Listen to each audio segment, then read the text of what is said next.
तो अगर आप लोग एसएससी सीजीएल की तैयारी कर रहे हैं तो आप लोग के लिए लेके आ चुके हैं एक बहुत ही शानदार सेशन, जिसमें आपको जीके जीएस के साथ ही कंप्यूटर के नॉलेज देखने को मिलेगा। ठीक है, आपको जीके क्वेश्चन प्लस आपको कंप्यूटर क्वेश्चन दोनों एक ही वीडियो में कवर होने वाला है।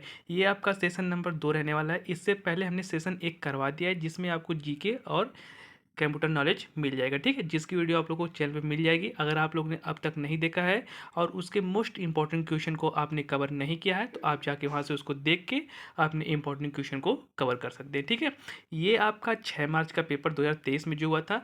इससे पहले वाला जो पेपर था वो आपका था 3 मार्च का। ठीक है, तो आइए आपका स्टार्ट कर लेते हैं क्वेश्चन नंबर 1, जो जनरल अवेयरनेस का होने वाला है। ठीक है, जो पहला क्वेश्चन दिया गया कि भारतीय संविधान का अनुच्छेद 148 कि एक स्वतंत्र कार्यालय का उपबंध करता है, तो वो करता है भारत के नियंत्रक महालेखा परीक्षक का। ठीक है, तो दोस्तों एक चीज़ और आपसे बता दें, आप लोग जितना प्रीवियस ईयर क्वेश्चन पेपर लगाएंगे उतना आप लोग के लिए फ़ायदा रहने वाला है। इसलिए ज़्यादा से ज़्यादा प्रीवियस ईयर आप लोग प्रैक्टिस करके जाइए, ताकि आपका एसएससी सीजीएल जो मेंस वाला है वो आसानी से क्लियर हो जाए। ठीक है दोस्तों, तो आइए क्वेश्चन नंबर 2 देख लेते हैं आपका। अगस्त 2021 में श्रम एवं रोजगार मंत्रालय ने असंगठित श्रमिकों का राष्ट्रीय डेटाबेस बनाने के लिए पोर्टल लॉन्च किया। तो कौन सा पोर्टल लॉन्च किया भैया? तो ई श्रम। तो ये आपके करंट के क्वेश्चन रहने वाले हैं दोस्त। अगर आप लोग किसी भी एग्जाम की तैयारी कर रहे हैं तो उसमें करंट के क्वेश्चन को जरूर पढ़ के जाइए, क्योंकि करंट वाला जो रहता है वो आप लोग के लिए बहुत ही इंपॉर्टेंट रहता है और हर एग्जाम में आपको 2 से 4 नंबर देखने को मिल जाएगा। ठीक है,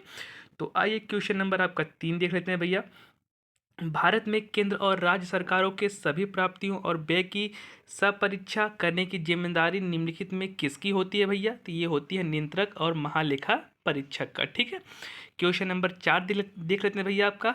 माल की पर्याप्त आपूर्ति सुनिश्चित करने के लिए अलाउद्दीन खिलजी के अधीन किस अधिकारी के लिए व्यापारियों का रजिस्टर बनाए रखना आवश्यक था? तो यह था भैया सहाना ए मंडी। ठीक है दोस्त, एक चीज़ और आप लोग को बता दें, अगर आप लोग को क्वेश्चन पसंद आ रहा हो तो एक बार प्लीज़ वीडियो को लाइक कर दीजिएगा, और चैनल पे पहली बार जुड़े हैं दोस्तों ना, चैनल को सब्सक्राइब कर दीजिएगा, क्योंकि इस चैनल पे आप लोग को SSC MTS SSC CGL SSC से रिलेटेड कोई भी एग्जाम हो, आपका उसका प्रैक्टिस देखने को मिल जाएगा। ठीक है, तो आइए आपका क्वेश्चन नंबर आपका 5 देख लेते हैं भैया। दिया गया कि स्तंभ 1 को स्तंभ 2 से मिलान करना है। तो देखा गया है आपका CRS central institute of the air का जो संस्थान है, मतलब ये कहाँ पे है भैया? तो ये तो बीकानेर में है, पहले का पहला हो जाएगा।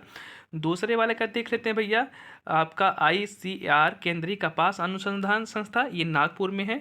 और आपका राष्ट्रीय चावल अनुसंधान संस्था, ये कटक में है। और बागवानी वाला जो है वो है बेंगलुरु में, यानी पहले का पहला, दूसरे का दूसरा, तीसरे का तीसरा, चौथे का चौथा। तो तीसरा इज द राइट आंसर हो जाएगा। ठीक है, ये आप लोग नोट भी कर लेंगे कहीं पे। क्वेश्चन नंबर 6 आपका देख लेते हैं। वैश्विक तापन के संबंध में निम्नलिखित कथन दिए गए हैं। नंबर 1 कथन है भैया, जो आपको कथन सही लगे वो आपको बताना है। तो पहला कथन देख लेते हैं आपका। आपका क्वेश्चन नंबर जो 6 का पहला दिया गया है, वैश्विक तापन मानव गतिविधियों मुख्य रूप से जीवाश्म ईंधन के जलने के कारण पूर्व औद्योगिक काल से देखी गई पृथ्वी की सतह का दीर्घकालिक तापमान, जो पृथ्वी के वायुमंडल में ऊष्मा अवशोषण करने वाले ग्रीन हाउस गैस के स्तर को बढ़ाता है। बिल्कुल सही है कि आप वैश्विक तापमान के कारण जो होता है ग्रीन हाउस इफेक्ट बढ़ता है, तो A is the right answer. दूसरा वाला पढ़ लेते हैं भैया। आपका वैश्विक तापन जलवायु परिवर्तन का कारण बनती है, जो व्यापक बाढ़ के चरम मौसम के रूप में पृथ्वी पर जीवन का गंभीर खतरा उत्पन्न करती है। तो बिल्कुल राइट आंसर। तो ए और बी दोनों क्या हो जाएंगे आपके राइट आंसर। ठीक है, क्वेश्चन नंबर 7 देख लेते हैं भैया। उस समूह की पहचान कीजिए जिसमें आने वाले पादपों की शारीरिक संरचना स्पष्ट नहीं होती है। इन पादपों को सामान्यतः शैवाल कहा जाता है, और ये पौधे मुख्य रूप से जलीय होते हैं। तो उन्हें क्या कहते हैं भैया? थैलोफाइटा। ठीक है, क्वेश्चन नंबर 8 देख लेते हैं। नोबेल पुरस्कार विजेता ग्लेन टी सोबोर्ग ठीक है के सम्मान में अमेरिकी शोधकर्ताओं के द्वारा किस कृत्रिम तत्व को अस्थायी रूप से सिवोगिरियम नाम दिया गया? तो ये तथ्य था आपका 106। ठीक है, क्वेश्चन नंबर 9 जो आप लोग के लिए इंपॉर्टेंट रहने वाला है। राष्ट्रीय जनगणना में भारत के भीतर समूहों की पहचान नहीं की जा सकती है, तो वो नृ जातियों की पहचान नहीं की जा सकती। ठीक है दोस्त उम्मीद करते हैं वीडियो पसंद आ रही हो। वीडियो पसंद आ रही हो तो अपने प्यारे प्यारे हाथों से बिल्कुल वीडियो को लाइक कर दीजिएगा, और अपने एसएससी सीजीएल मेंस में बिल्कुल मेहनत और लगन से लग जाइएगा और अपना सिलेक्शन पक्का कर लीजिएगा। ठीक है, आइए आपका क्वेश्चन नंबर 10 देखते हैं। हाइड्रोजन आवास सारणी के किन दो समूहों के गुणों से मेल खाता है? तो ये मेल खाता है समूह 1 और समूह 17। ठीक है, क्वेश्चन नंबर 11 दिया गया है, भारत में दिवाला और शोधन अक्षमता संहिता 2016 के अनुसार कंपनियों को दिलावा समाधान की प्रक्रिया कितने दिनों में पूरी करनी होगी? तो वो 180 दिनों में, ठीक है। इसी साथ क्वेश्चन नंबर 12 देख लेते हैं, कौन सा कथन सत्य है असत्य ये आपको बताना है। तो भैया देखो, सत्य वाला सत्य जो है, कोप 28 को नई दिल्ली भारत में आयोजित करने का प्रस्ताव किया, ये बिल्कुल सही है। पहला संयुक्त राष्ट्र जलवायु परिवर्तन सम्मेलन 1995 में आयोजित किया गया था, ये बिल्कुल गलत आंसर है, ठीक है। क्वेश्चन नंबर सी वाला जो दिया गया है, पहला संयुक्त राष्ट्र जलवायु परिवर्तन के सम्मेलन पेरिस और फ्रांस में आयोजित किया गया था, ये भी आपका बिल्कुल गलत है। तो जो कोप नई दिल्ली में वो भारत का आयोजन किया गया था, उस प्रस्ताव ये आपका राइट है, और बाकी दोनों क्या है, रॉन्ग है, ठीक है। स्तंभों की मिलान करना है भैया।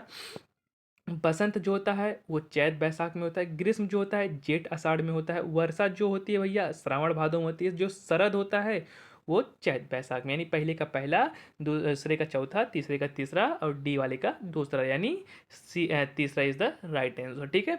दोस्त आप लोग खुद समझ सकते हैं कि ये कितने इंपॉर्टेंट आप लोग के रहने वाले हैं, तो इसलिए बिल्कुल मेहनत और लगन से लग जाइए, जो क्वेश्चन आपको इंपॉर्टेंट लगे उसको आप लोग को नोट करते चलना है, ये चीज़ें आप लोग को करनी है, ठीक है।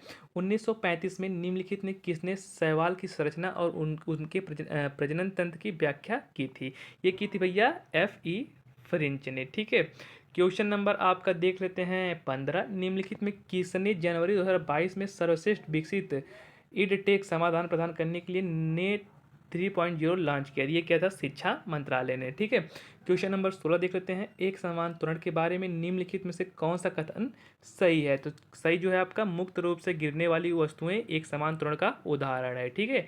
ये D is the right answer, ठीक है दोस्तों। आइए 17वां क्वेश्चन देख लेते हैं, निम्नलिखित में से कौन सा 1915 के अधिवेशन के दौरान भारतीय राष्ट्रीय कांग्रेस के अध्यक्ष थे? तो वो थे आपके सत्येंद्र प्रसन्ना सिन्हा, ठीक है। क्वेश्चन नंबर 18 आपका दिया गया है, प्रेरित धारा उच्चतम होती है जब कुंडली की गति दिशा होती है, तो चुंबकीय क्षेत्र की जब लंबवत होती है तो प्रेरित धारा जो होती है बहुत ही उच्चतम होती है, ठीक है दोस्तों।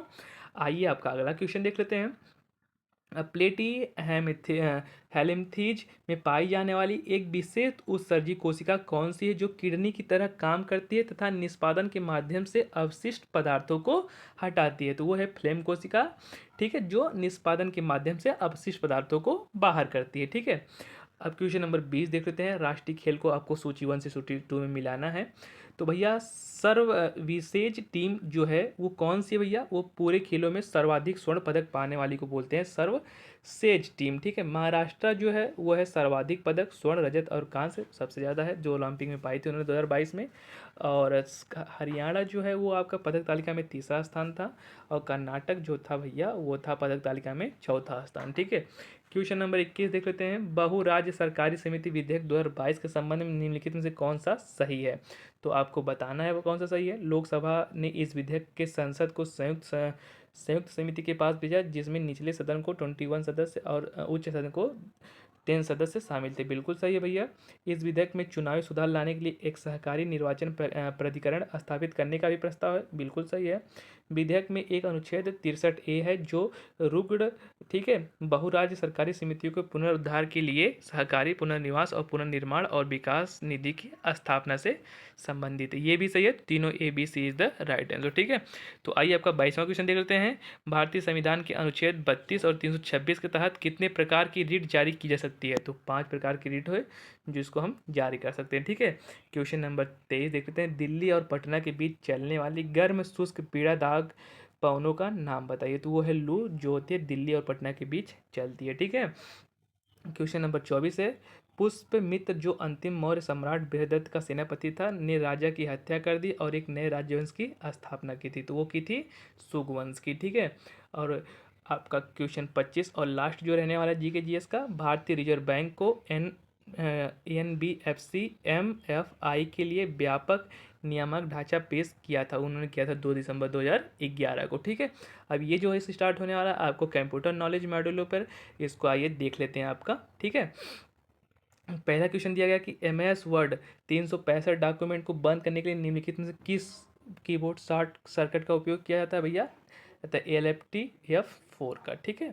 और क्वेश्चन नंबर 2 आपका दिया गया है, निम्नलिखित में से कौन सा रजिस्टर निर्देश चक्र में प्राप्त अंतिम निर्देश को रखता है? तो वो रखता है IR, यानी इंस्ट्रक्शन रजिस्टर, ठीक है। तीसरा क्वेश्चन देख लेते हैं आपका,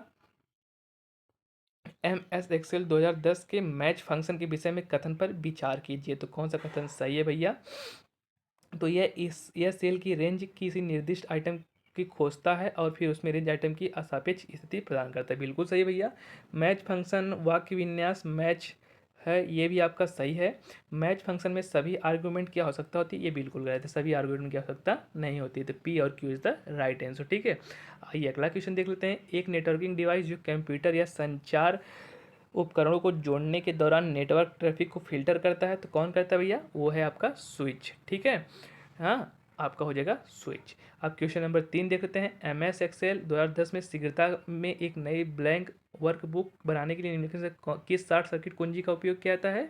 वो कंट्रोल प्लस एन का। ठीक है, क्वेश्चन नंबर 6 देख लेते हैं। विच among the following is incorrect about the cache memory? Cache memory के बारे में कौन सा इनकरेक्ट है? तो it is the slower then main memory, ये मेन मेमोरी से स्लो होती है, ये बिल्कुल क्या है? रॉन्ग है। ठीक है, क्वेश्चन नंबर 7 देख लेते हैं भैया। निम्नलिखित में से कौन सा बटन MS वर्ड 2010 में डिफ़ॉल्ट के रूप में क्विक एक्सेल टूल बार में मौजूद था भैया? तो वो था सेव, अनडो और रीडू। ठीक है, ये था आपका मौजूद। ठीक है, क्वेश्चन नंबर 8 देख लेते हैं। जीमेल में जब कोई आपको मेल प्राप्त करके उसी मेल के जवाब में केवल मूल प्रेषक के मेल भेजना चाहते हैं, तो आप किसका उपयोग करेंगे? आप करेंगे रिप्लाई का। ठीक है, क्वेश्चन नंबर 9 आपका देख लेते हैं। निम्नलिखित में से किस कुंजी पटल शॉर्ट कट का उपयोग विंडोज एक्सप्लोर खोलने के लिए किया जाता है? तो कहता है विंडोज की प्लस ई का। ठीक है, क्वेश्चन नंबर 10 देख लेते हैं आपका। सर्वर घटकों के समूह के रूप में कार्य करता है जो प्लेटफॉर्म द्वारा परिभाषित API के माध्यम से सॉफ्टवेयर डेवलपर के लिए सुगम है, तो वो है भैया एप्लीकेशन। ठीक है, क्वेश्चन नंबर 11 देख लेते हैं आपका। It can either malware or hardware. The main purpose this malware is a record on the key passed by a user on the keyboard. ये क्या है आपका? ये है भैया की लॉगर्स। ठीक है, अब क्वेश्चन नंबर 12 देख लेते हैं। एक रिपोर्ट एक बार में एक बाइट एक बीट को बिट्स की सिंगल स्ट्रीम के रूप में ट्रांसमिट करता है। ये धीमी गति से डेटा को लंबी दूरी पर प्रसारित करने के लिए क्या करता है भैया? वो करता है एक सीरियल पोर्ट के बारे में। ठीक है, अब क्वेश्चन नंबर 13 देख लेते हैं। निम्नलिखित में से कौन सा इंटरनेट प्रोटोकॉल निर्दिष्ट करता है कि इंटरनेट का डाटा आदान प्रदान कैसे किया जाता है और इसे IP पैकेट में कैसे खंडित किया जाता है? तो वो करता है भैया आपका TCP। क्वेश्चन नंबर 14 जो आप लोग के लिए इंपॉर्टेंट रहने वाला है। Which of the following is not magnetic disk? तो DVD is the not magnetic disk. ठीक है, क्वेश्चन नंबर 15 देख लेते हैं। निम्नलिखित में से किसे फ्लैश ड्राइव के रूप में जाना जाता है? तो फ्लैश ड्राइव के रूप में पेन ड्राइव को जाना जाता है। ठीक है, क्वेश्चन नंबर 16 आपका देख लेते हैं। निम्नलिखित में से कौन सा कीबोर्ड विंडोज 10 होम स्क्रीन चयनित वस्तु के लिए प्रॉपर्टी खोलता है? तो वो खोलता है अलर्ट प्लस इंटर। ठीक है भैया, क्वेश्चन नंबर 17 देख लेते हैं। एक सांसर्गिक प्रोग्राम या कोड जो स्वयं को सॉफ्टवेयर के दूसरे भाग से जोड़ता है और फिर उस सॉफ्टवेयर के चलने पर खुद पुनः पेश करता है, तो वो करता है भैया विषाणु। ठीक है, निम्नलिखित में से कौन सा सेंट्रल प्रोसेसिंग यूनिट CPU के बारे में गलत है भैया? तो देखो कौन सा गलत है आपका, देख लेते हैं। अर्थमेटिक लॉजिक यूनिट इनपुट लेने और इसे संकेत बदलने और आगे संचालन के लिए संग्रहित करता के लिए जिम्मेदार, ये जो है आपका बिल्कुल गलत है। ठीक है, क्वेश्चन नंबर 19 देख लेते हैं आपका। विच among the following statement is incorrect? तो कौन सा इनकरेक्ट है आपका? तो इनकरेक्ट है आपका मेमोरी रिक्वायर्ड इज द आपका web server to downloading anything, ये आपका है इनकरेक्ट। ठीक है, क्वेश्चन आपका 20 देख लेते हैं। एक रीडिंग इकाई जो मुद्रित पाठ को कैरेक्टर तथा कैरेक्टर स्कैन करके पढ़ाता है भैया, वो है आपका ऑप्टिकल कैरेक्टर रीडर। ठीक है, OCR। ठीक है, इसी के साथ जो होता है आपका कंप्यूटर का नॉलेज जो होता है और GK GS का क्वेश्चन होते हैं समाप्त। दोस्तों उम्मीद करते हैं वीडियो पसंद आए तो वीडियो को लाइक करेगा और चैनल पे पहली बार जुड़े तो चैनल को सब्सक्राइब कर लीजिएगा। और SSC CGL मेंस की तैयारी के लिए आपको सेशन 1 और सेशन 2 के रिवीजन कर लीजिएगा और मिलते हैं सेशन 3 के साथ।